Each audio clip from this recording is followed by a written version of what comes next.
Hey, Heal Squad, we are kicking things off with something really special, our 5 days of holiday healing. So every day this week, we're giving you the chance to win some amazing prizes, and it's all happening right here on the podcast. Here's how it's going to work. Each day, I will share a word of the day somewhere in the episode. All you need to do is listen, find the word, and submit it using the form linked in the podcast description. That is all you got to do. You're going to be entered to win that day's giveaway. Okay, we've got some really incredible goodies lined up. Think health and wellness must have, self-care, and more. So make sure you are tuning in every day this week. Don't miss your chance to win. Let's make this holiday season a time for healing, happiness, and a little extra cheer. Good luck, Heal Squad. All right, let's dive into today's episode.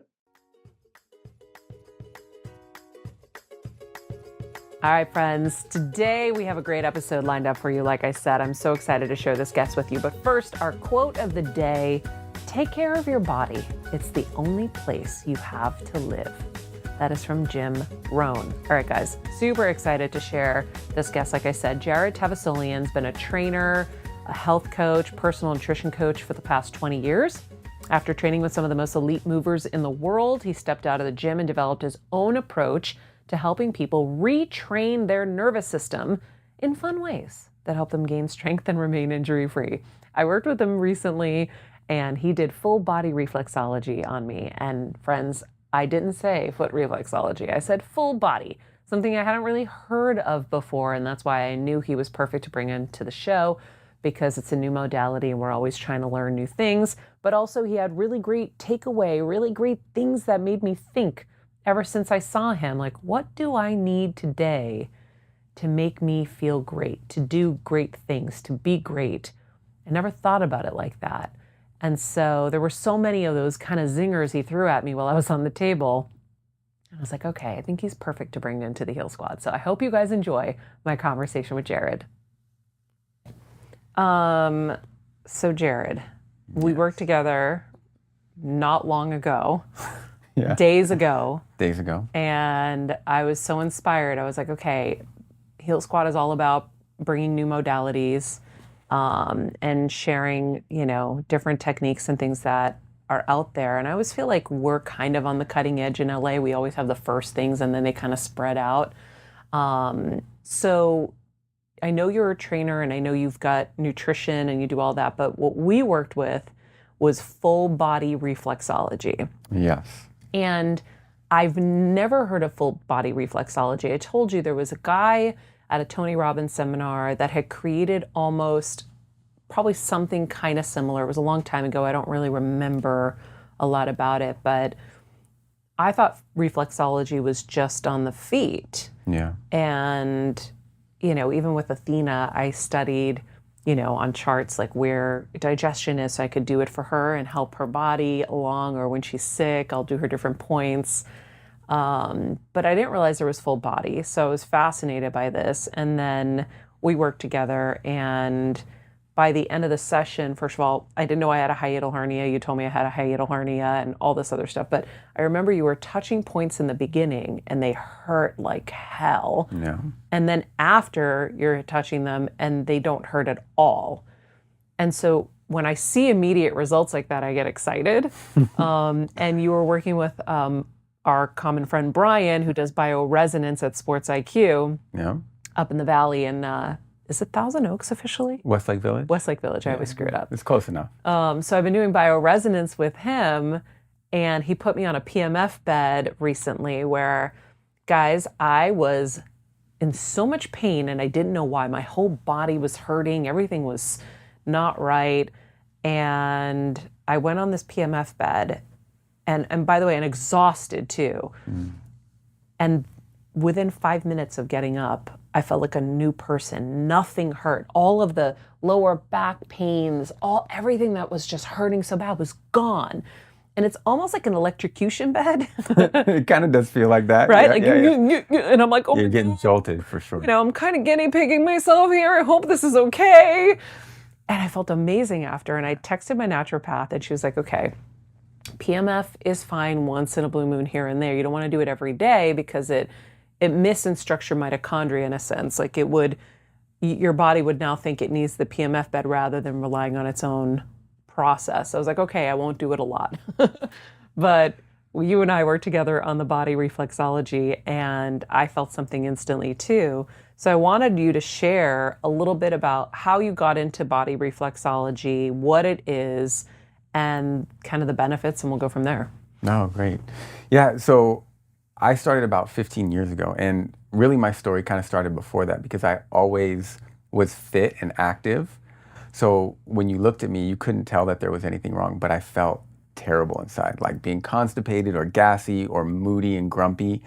And I always had all these things. And I think I was explaining to you that, like, I think when you're in that position, you have two choices. You either just deal with it and just succumb to that's your circumstance, or you search for answers. Mm-hmm. And I'm always one of those people that's looking for the truth, looking for something deeper.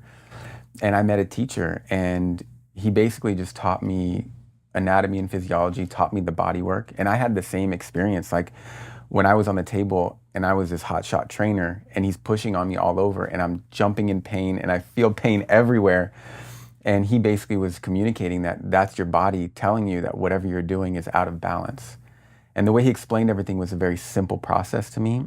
And my mind is very simple. When things get too complex, I just kind of check out.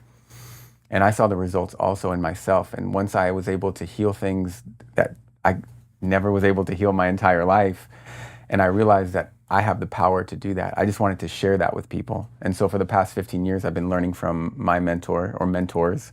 And that's where that body reflexology came from. And it's really cool because the idea is based on reflexology in Chinese medicine, and the idea that we have all these places in our body that reflect our organ systems. And so it's an inside-out approach. When you balance the inside, then the outside follows suit. And so when I worked on you, those points that we touched were like the overthinking points. There's something, gallbladder was in there. And then as I worked on you, we downregulated the nervous system and your body was able to kind of come into a balanced state. The pain goes away. Yeah. And so it's really cool. And my teacher would say the body never lies. And when people start and they have a lot of pain and they start to make these changes over time, then they fall asleep during that treatment. Or they feel relaxed the whole time, which oh my God. You can't imagine, right? Yeah. I mean, it wasn't as bad as it was billed. Well, Brian makes it out to be like a tortured thing, but oh my God, I was really getting ready because, you know, when someone works on your IT bands, guys, your IT bands are those like side thigh moments where like someone rubs in there and you want to cry. Yeah, totally. And, you know, that's where I remember it was like your large intestines and your small intestines were here on the sides, and that was really painful. And there were a lot of really painful moments. And I was like, okay, so everywhere there was pain, you knew it was associated with some organ. That was out of balance, yeah. Or that was experiencing some kind of stress. And what I think is so cool about this work in particular is that we don't just have the physical body. We have, you've worked with or talked to Gabor Mate, we have the emotional component as well. And our body can't tell the difference between an internal stress and an external stress. So the large intestine could be stressed out from something going on inside, but in Chinese medicine, every organ also has an emotion. And so the emotion for large intestine, let's say, is fear of letting go, holding on to something that's not serving you, grief and guilt. And I think in today's society and what's going on, like we're all experiencing these things and they're emotions. And it's really easy to jump out and say something's wrong and go to a doctor and try to get like that kind of help, but also to recognize that we do experience emotions and those emotions have an effect on us. And I think that's the missing piece to health that I see working with people is it's not just about food. It's not just about supplements. It's not just about the lab work. And people neglect those things, and that's where we get into trouble. Yeah, he was mentioning Gabor Mate, guys, and he's been on the show many, many times. You can go back and listen to those episodes. But I think, you know, Kevin always says to me, he's like, Maria, you can do all the self-care stuff, you can do all your routines, whatever. He's like, it's what's in here and what's in here, your heart and your head. 100%. That really needs to be dealt with.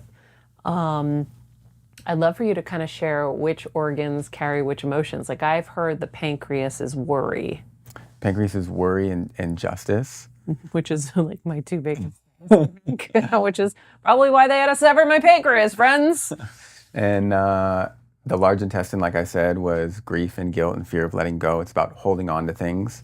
The kidney is about fear, mystery, and awe. So when we have big things in our life, we don't know what's going to happen, mysterious things. Maybe that's why my kidneys were not great. Could be.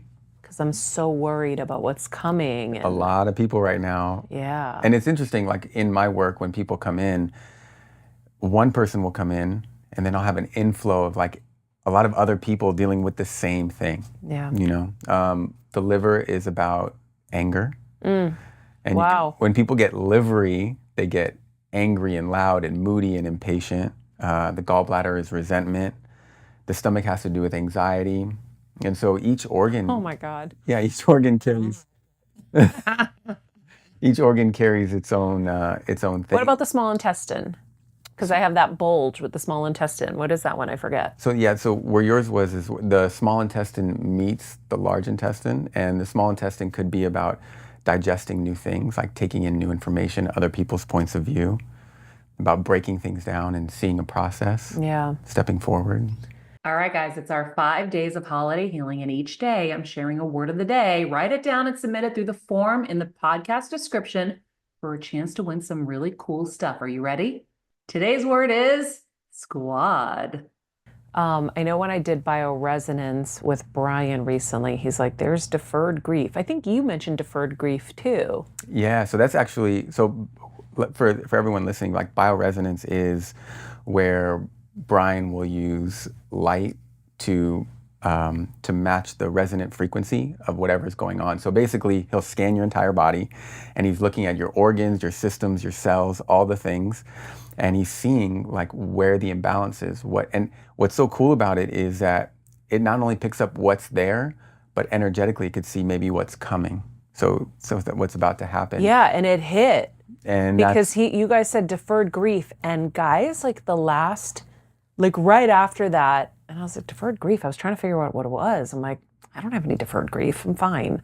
And then all of a sudden, it nailed me like a ton of bricks. My mom's death. I couldn't take one step without wailing, crying this weekend, like wailing, guttural wailing. And so, yeah, it was there, and it saw that. But I also I test everything when I'm doing stuff. So when I first did bioresonance, I didn't say anything. And it said no spleen. I go, oops, this shit's real. It knows I don't have a spleen. Okay. Yeah. Sometimes the doctors forget that stuff.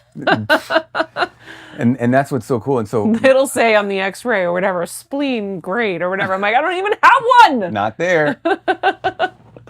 And that's what's cool and my mentor, before I even met Brian, had the same machine that Brian has. And so he would do the body work that I do, and he had that machine, and he would use them together. And after he passed away, it had been a while, and then someone connected me with Brian, and he was like, yeah, I have this guy. He kind of does what you do, but on a machine. And so I got introduced to Brian, and he would scan somebody, and then he would put somebody on the table, and he wouldn't tell me anything, and I would do body work, and the same things that I would call is what showed up on his machine. And we were like, okay, we have two things that are connected, and we're on the same page. And since then, it's been amazing, our work combined, to be able to help people. But Brian, for sure, he's a magician. I say that all the time. Like, he's a no-nonsense guy. He's very casual. Yeah. But the stuff he does and the people he helps in that room, it blows me away. He's very unassuming. Very unassuming. That's what I love about Yeah. him. Yeah, and he cares about people. And He really does. That's why I love him. yeah, and it's one of I think one of my issues that I have with health as it is right now is you go, for most naturopaths and most doctors and most functional medicine practitioners, you go in and they run thousands of dollars of labs, and then they load you with supplements, and you're off. Yeah. And Brian cares about his people, and he's not about that. He's about making the changes first. Yeah. And I always say that you can't use supplements to get you out of something that a behavior got you into. Yeah. And one of my mentors taught me that, and it's been huge for me, because I see people have behaviors, they do these things, they don't feel well, and instead of unwinding that behavior, they look for a supplement to take. Yeah. And now if you look at health has become a to-do list. It's a checklist. I know. And it's really sad, and I don't think people are getting better for it. Yeah, and it gets overwhelming. So that's why I always tell the Heal Squad, I'm like, guys, we just are taking in information, plug the ones that you feel good with in, and don't, we've really also gotten to a place where we're like, okay, routines aren't necessary. Do what's right and what can fit in today. Totally. I keep my list. It's like, okay, I have a mental list, but I tell everyone to have a physical list. Here's your list of like self-care things that you can do in a day that, you could either red light, or let's say you're going to trampoline, or you're going to run, or you're going to meditate, whatever. And you don't have to do them all in one day. Right. Pick something. But I also loved something that you said to me that day, and it stuck with me, because there was a moment where I'm like, I feel like all I do is self-care all day. I was having like my moment.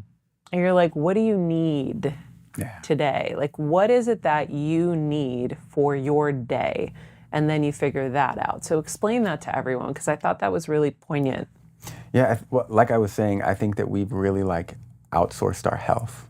We're depending on these red lights and saunas and cold plunges. And I'm not saying that those are not good or don't work, but we've gotten away from checking in with ourselves. Everything is connection to self. And I think from the time we're kids, we learn to let go of ourselves to connect to our adults around us, and to forego ourselves to connect and to have all the safety. And a lot of the work I do is about teaching people how to reconnect. Like, you have an amazing daughter. Yes. And when you look at your daughter, you can tell based on her cry what she needs. Mm-hmm.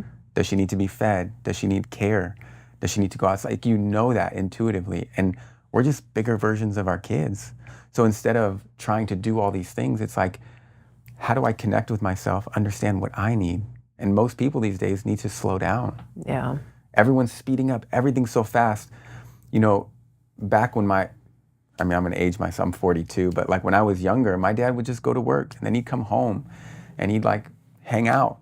Yeah. And now if you watch Instagram or any of the social media, it's like, if you're not a guy that's hustling and got a side hustle and a grind. 10 side hustles. Yeah. If you're not up at 3:30 in the morning, working out, you're a loser. You're a loser. Yeah. And so everyone's feeling that. And people need permission to slow down and to be lazy, because we have this idea that the busier we are, the more productive we are. So we're spinning around, but we're going nowhere. Yeah. And so I just ask my clients, and I ask people, the simplest thing is like, can you understand or realize what do you need in that moment? Maybe it's just not a meditation practice, but maybe as a busy mom who's running a business and has all these people that are devoted to her or depend on her, maybe I just need to step outside and take a deep breath. Mm-hmm. Maybe I just need to put my feet on the grass for 2 minutes, because that's all I have. But what we see like, you have to have all this time that people don't have. And so they're lost. Yeah. And so we're following diets and detoxes, and health is now, like, to me, the vision of health is Lululemon and green juices. Mm-hmm. But that's not really what gets it done. Yeah. And so, and I think we have to agree on what health is, because health is an abstract term. Is health a look? Are you skinny and healthy?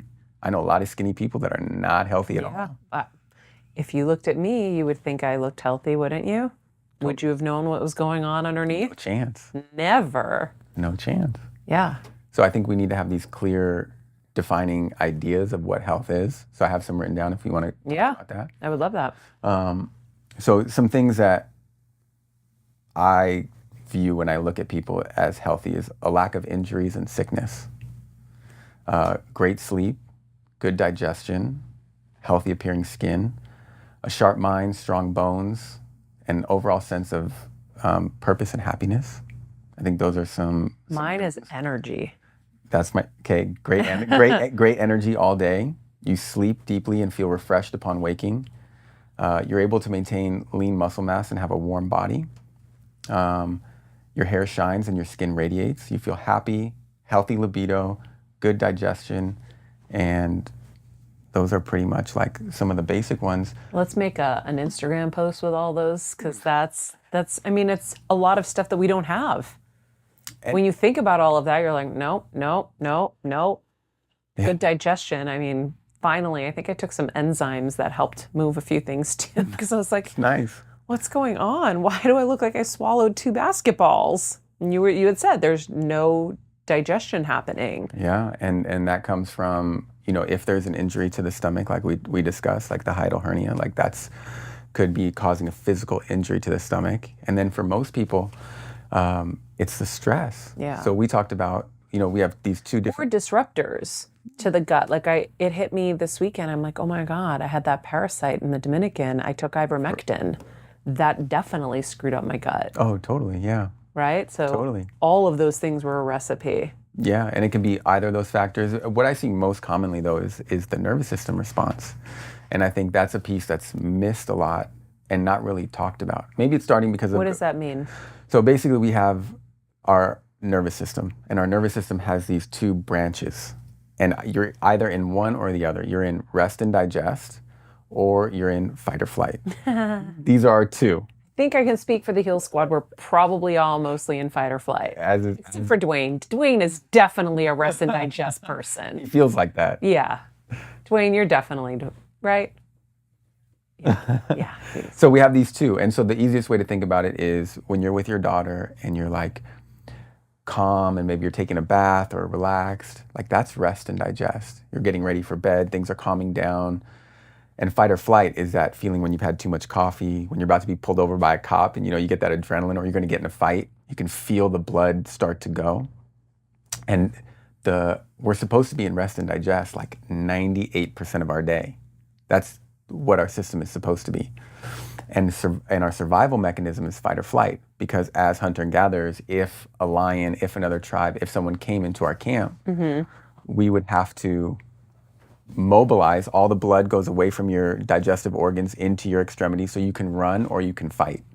And that's our survival. But it would only last for minutes, because we'd get to a place where we'd be out of threat, and then our body would send the hormones to flush that out, and we'd be back into rest and digest. So when we were talking, I explained to you, if a lion came in this room right now, would you want to go to the bathroom? Not purposefully, you might release your bowels, but your body wouldn't care about digestion. Your body wouldn't care about eating. You wouldn't be hungry. You wouldn't care about having sex. You couldn't sleep or rest. Your body is in panic mode, and the body only cares about survival. So if you're somebody who's trying to heal, you can't heal in that state. Your body it doesn't prioritize that. Yeah. And so now we don't have the lion and the tiger in the room anymore. We have our mind. We have our bills, our to-do lists, all of our responsibilities. And so The doorbell nonstop. I'm kidding. I'm not, but that threw me in a fight or flight all the time. So you have it going all the time, and that rains on you, and so it's hard to heal. And so we have my mentor. He would also say he had another quote. He would say, "You could never heal in the same environment that got you sick." Yeah. And we see people all the time. You know them yourself. Like they're on to the Arbonne, the detox, the cleanse, the paleo, the vegan, the fasting, living in the same environment. Maybe in the same relationship that doesn't work, maybe with the same friends that don't feed them, maybe with the same responsibilities. They didn't change anything. And so none of that, it might give them temporary relief, but that's not going to get them better. Yeah. I like that you specified that it's not just the location, because when I hear that, I always think I have to move, but that's not feasible for everybody. No. And that, Right? I don't, yeah. And When someone says you can't get healthy in the environment, I'm like, oh, environment, that's my house.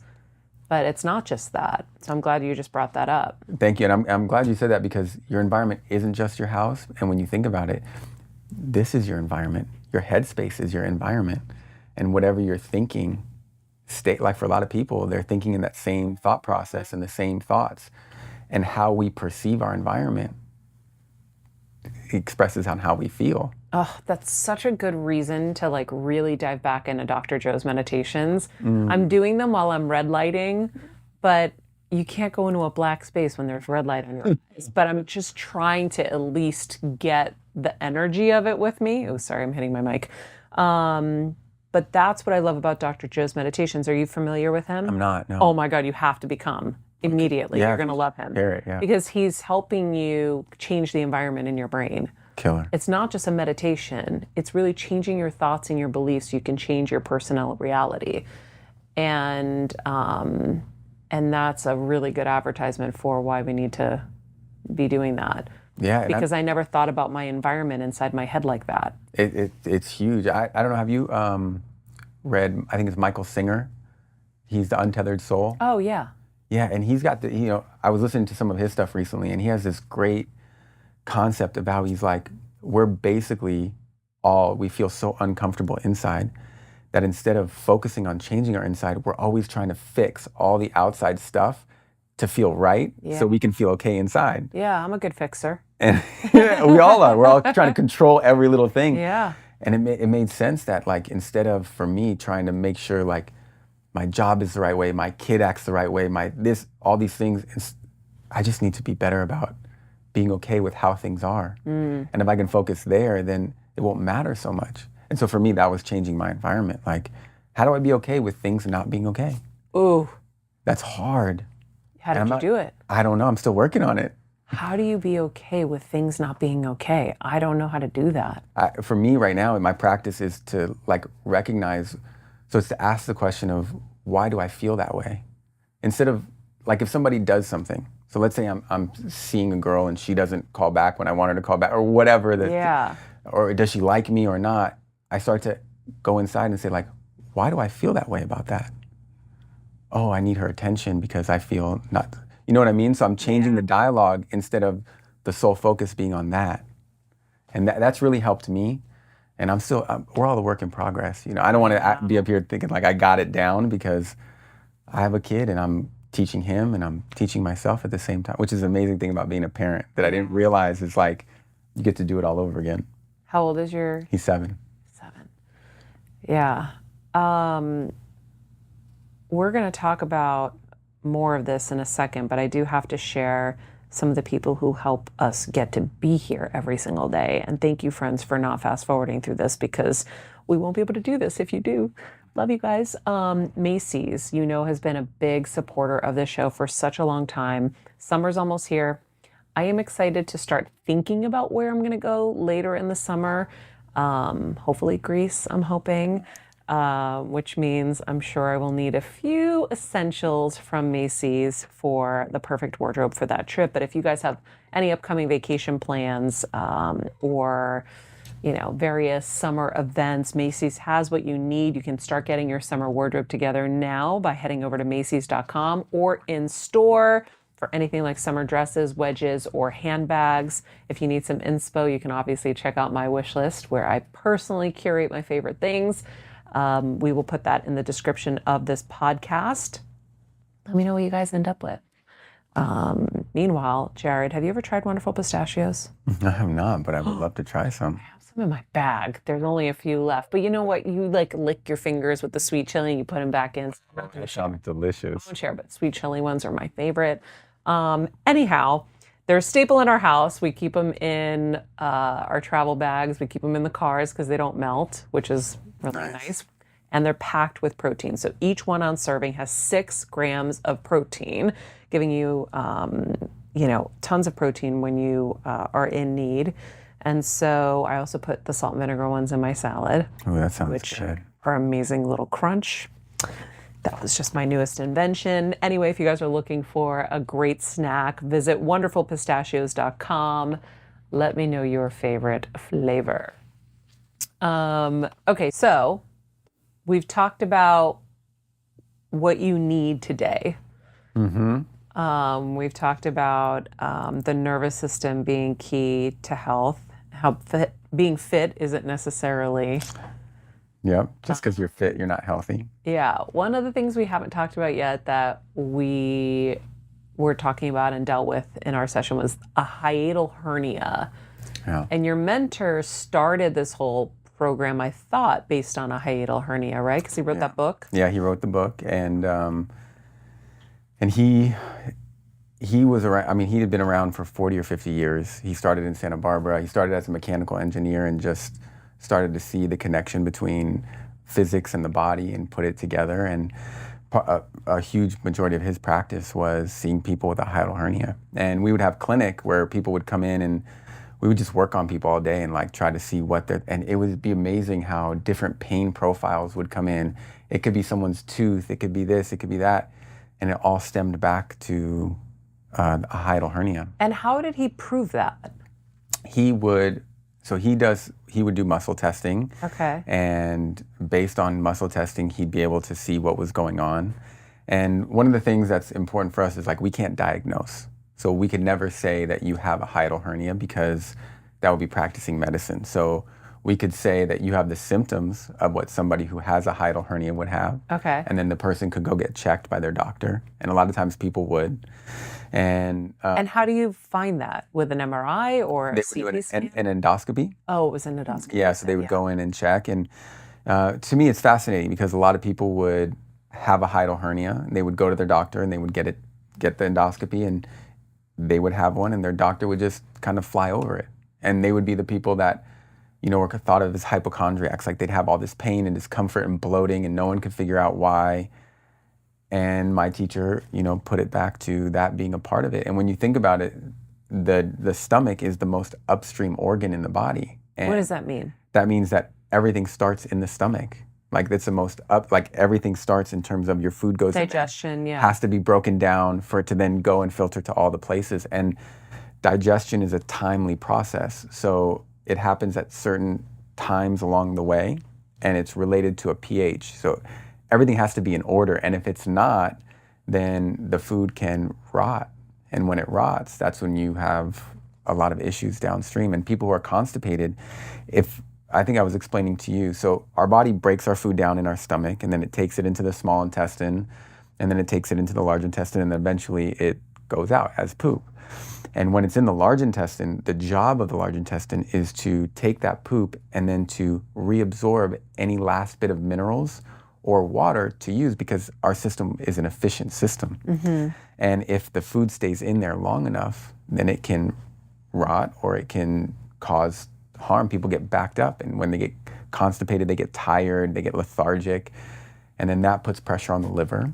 And so there's a whole cycle that happens. Yeah. And so that starts in the stomach. And I think one of the analogies I used with you, or I shared with you, is like if I'm in a boat and my boat is sinking, I can either sit there with a bucket and take all the supplements and do all the things and scoop the water out, or I can plug the hole. Mm-hmm. And when you fix the stomach, it's like plugging the hole, because now the system can work.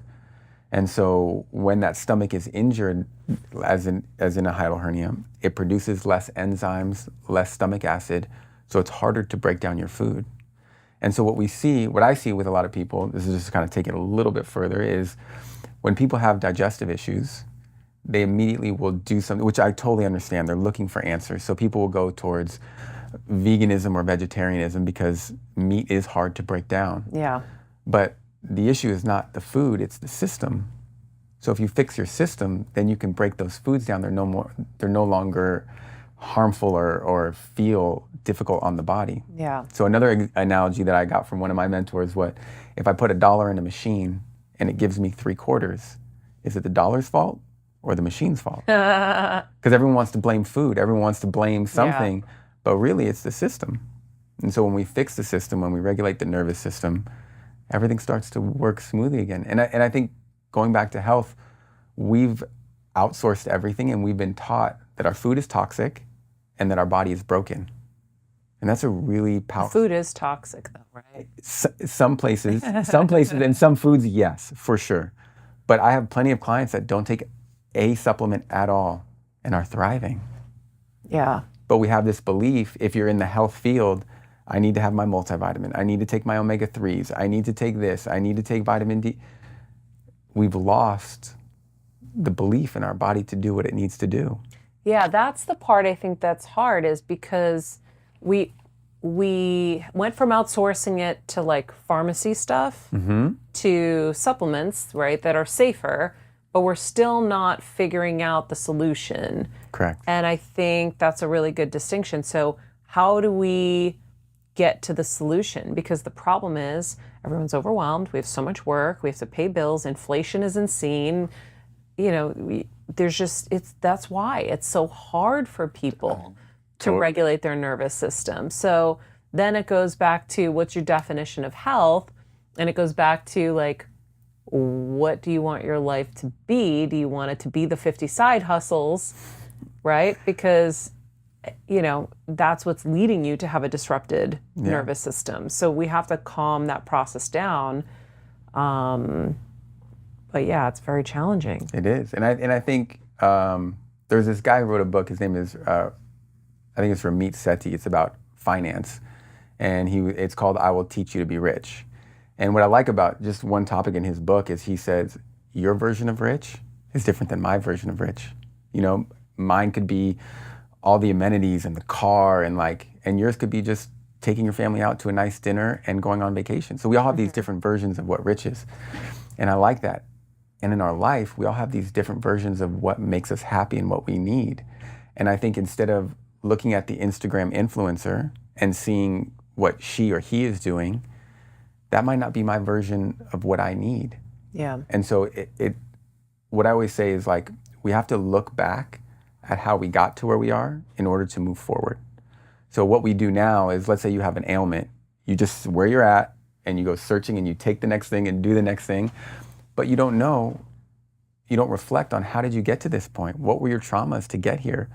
What was your childhood like? And not to blame anyone, but just to give compassion to yourself, like, I'm here because of my story.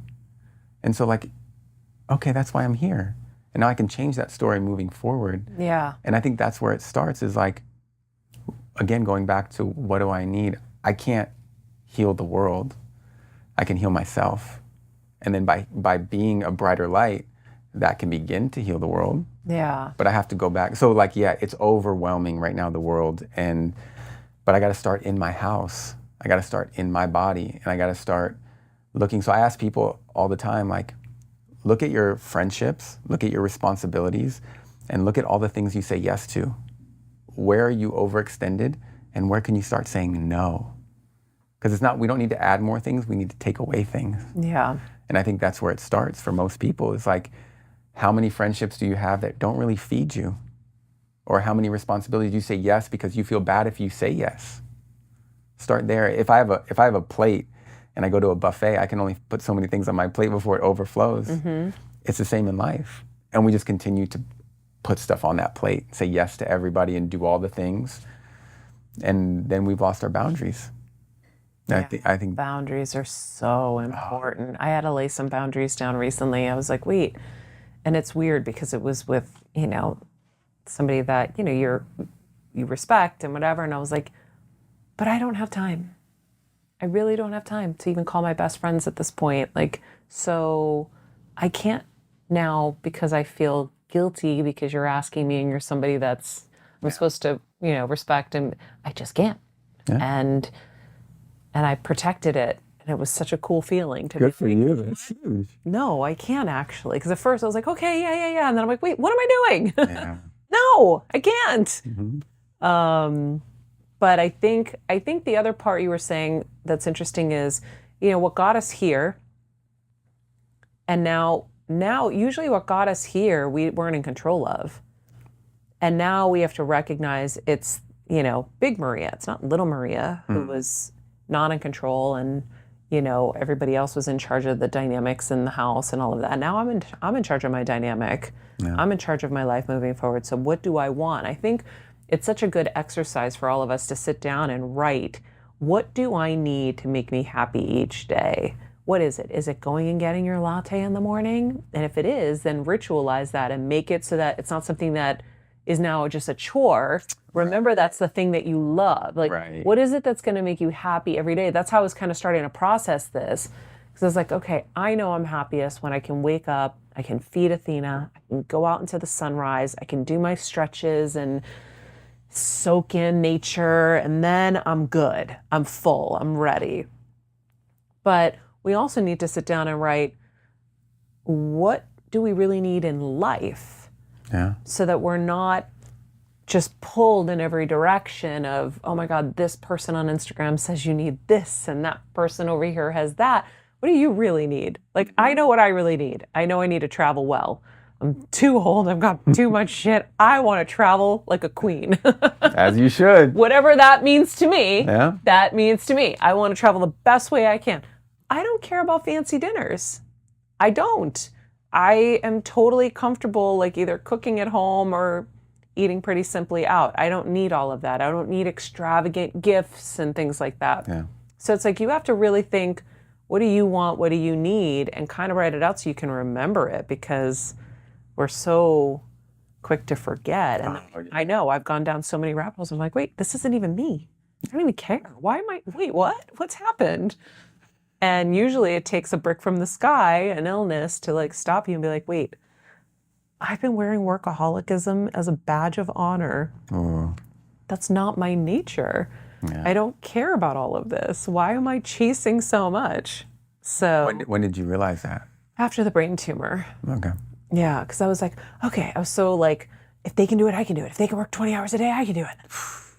And I just got in this cycle. I'm like, wait, I'm like, Kevin, and I realized it in the hospital bed. I'll never forget. I go, they need this. I don't. I'm happy being in my backyard with my best friend having an ice cream. Like, I don't care. Yeah. You know, and that's always like a funny thing in my career where Kevin's always like, if they only knew I'm the one who cares, you don't. I'm the one who pushes you to do shit. I'm always like, you know, whatever. But you have to know what makes you tick and what you really need and what you really want. And all of that changes as you get older, as you're exposed to new things, as you've gone through more stuff. So I like that, just even that point of, okay, now you're in charge. What do you want for the rest of this time? Doesn't mean that you're not going to be affected by those traumas. For sure. Because we're going to have to deal with them in some way. But also what I'm loving from this chat is I'm realizing like I probably have to go back and do some more deep work again. And I gave up on it after the last surgery, because I'm like, I need to just be in a happy place for a while. I've had too much. I can imagine. I take breaks. Yeah. I could never understand what you went through. And like I said to you on the table, like, to me, you're a walking miracle. Yeah.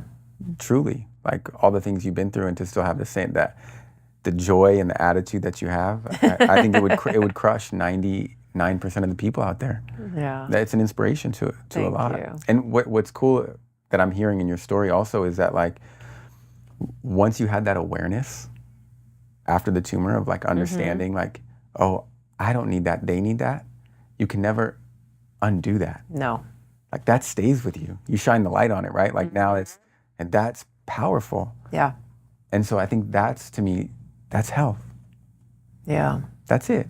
It's like, I shine the light. I didn't have to like not talk for 40 days. You didn't have to do it. You just had a realization based on something that you experienced. Yeah.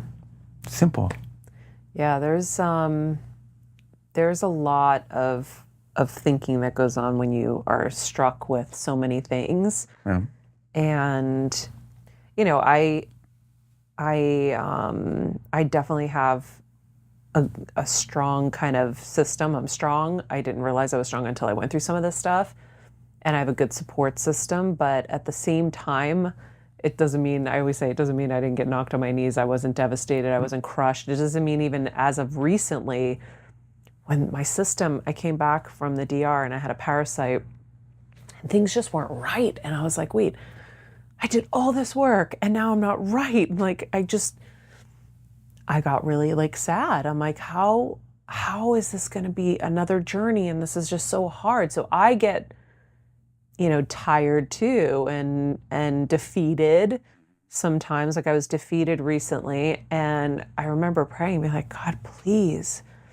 I'm like, I just need the diabetes to get back under control. Why is my blood sugar so stubborn?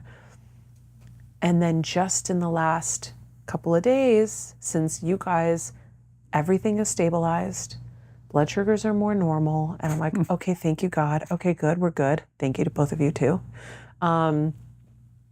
And then last night I was like, please, can the basketball please go away? Went away. Okay, thank you, God. Okay, then you get your feet under your ground again. You're like, all right, we're good. We can get through this. Oh, maybe it was the ivermectin. Maybe it isn't me, because a lot of us will start to blame ourselves. Correct. And that's what I was starting to do. I started to blame me and thinking defeatist and really getting sad, because I'm like, when you have so many things, you're just like, oh, forget it. I can't. And you're doing all the things. And you're doing all the things. I'm like, my God, I'm devoting my whole life to this. But then I realized, I think the ivermectin, when you take an antibiotic or whatever it is, it disrupts your gut. Yeah. That's why my gut isn't okay. So then when you know there's a reason, and it's not just you're dying now, maybe like, oh, do I need to go get a scan and find out I'm dying again? Like, then so I always share all this so people don't think that they're nuts when they're going through all this stuff, because I do too.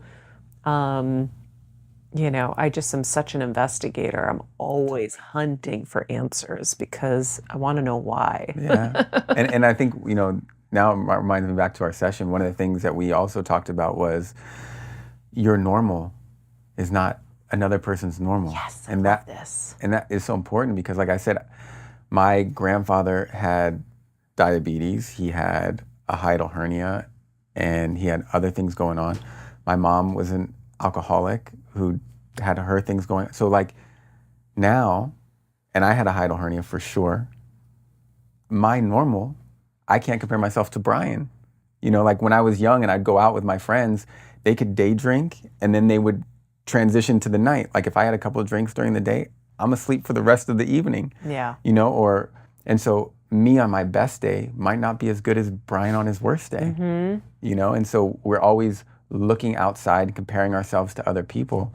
And I think for you, that was like, you got a sense of relief when your normal isn't anybody else's normal. No. I don't know anyone who's gone through what you've been through. Yeah, I mean, I know a lot of people go through way worse, but I will say that I have moments when I watch people and they're just carefree and they get to go have an ice cream and they get to go have waffles and this and that. And I'm like, there's such a loss where you're like, oh, I'm never going to be able to do that again. No. Fuck. But then, you know, I get past it. I'm like, okay. And this is like a great thing because when you can categorize it or you can put it into words, it's like, okay, my normal isn't their normal. And I don't know what's going on under the hood under there. Maybe they are diabetic and they don't give a shit. That happens, right? Or people eat stuff and they feel like crap. Yeah, my brother's type 1. Yeah, he's type 1 too. He was type 2 and then didn't take care of himself. It became type 1. And he will eat dessert. He'll eat. And I just sit there and I'm like, oh my God, to me, it's so foreign and so crazy because I'm like my dad. I have an incredible discipline. So my dad was told he was diabetic. He never ate a piece of sugar again in his life. Nothing. No. Wow, the willpower. The willpower is intense. And I luckily got his willpower. Yeah. But I watch. And so I think it's important for all of us to know, like, we don't know. We don't know. And they might be unhealthy underneath. They might look great and you might be looking at them enviously like as well and say, wow, it must be nice to, you know, be able to just go into the gelato store and have a gelato. But that's not potentially what the truth is underneath. So we have to deal with what our normal is and then, by the way, there are so many alternatives now. Like I can make anything I want at home. Oh, for sure, yeah. The options are endless. Yeah, we're so lucky. My dad was not lucky. His generation did not have all the things that we have now. But yeah. And I've seen, you know, I usually, the people who come to me and probably who also come to Brian are the people who are kind of like at their last resort. Like they've been around, they've tried everything, and they have their hands up in the air because they don't know what to do. And there's been a few times where I've worked on either big time influencers who have millions of followers or the guy who's on Were they official or were they bot? Because we were chatting about bot followers this morning. They're official. Gay's dying. We were literally talking about this. I'm like, wait, if you see someone with 15 million followers and you have no idea who they are, I'm like, now I start to wonder because I'm hearing about people who buy the accounts. And then they buy people to comment, so now the comments are bought. Oh, you can buy comments now? You can buy comments. Are they expensive? I was like, I'm an idiot. We're all natural here. Me too. But yeah, they're like, people look up to them in the industry, or they've been on the cover of magazines in terms of like for their body and for their physique. Mm-hmm, me too. And then they get on the table and it's a completely different story. And so a lot of times what you see is not always what you get. Yeah. And it's easy to perform and show something, but when you're walking around, so I say that, you know, a lot of people, they go on Instagram and they go on, because social media is where it's at, or YouTube or whatever, and they see this person, they see a look, and they're attracted to that look. But I would rather feel good than look good any day of the week. Yeah. Because having what feeling bad feels like, I don't know it on your level, but I know it on my level. My light gets dim. Mm-hmm. The world is a little bit darker. Things aren't as enjoyable. And I would never want that on anybody. And I think we forget that because everything we base is on the look. Yeah. It's all the external. All of it. And For everything. It's the truth, and really it's the feeling. We got to go back internal in every way. I would agree. So, Jared, this was such a great conversation. Thank you. Thank you for having me. I really appreciate it. Of course. All right, guys, that is it. If you love this episode, share it with a friend. Leave us a 5-star review, dare I ask, on Apple Podcasts. And of course, we have our merch. If you guys haven't checked out our merch, go to healsquad.com. We also have our website designed for any ailments that you guys may be dealing with or friends are dealing with. We organize all the episodes because Apple Podcasts doesn't, so you can actually access what you need right away. I hope you guys take advantage of that because the team worked really, really hard on that. And that's it. Love you guys. Be nice people, make good choices, and be present. This podcast and all related content published or distributed by or on behalf of Maria Menounos or MariaMenounos.com is for informational purposes only and may include information that is general in nature and that is not specific to you. Any information or opinions expressed or contained herein are not intended to serve as or replace medical advice, nor to diagnose, prescribe, or treat any disease, condition, illness, or injury, and you should consult the healthcare professional of your choice regarding all matters concerning your health, including before beginning any exercise, weight loss, or healthcare program. If you have or suspect you may have a healthcare emergency, please contact a qualified healthcare professional for treatment. Any information or opinions provided by a guest expert or host featured within website or on company's podcast are their own, not those of Maria Menounos or the company. Accordingly, Maria Menounos and the company cannot be responsible for any results or consequences or actions you may take based on information or opinions.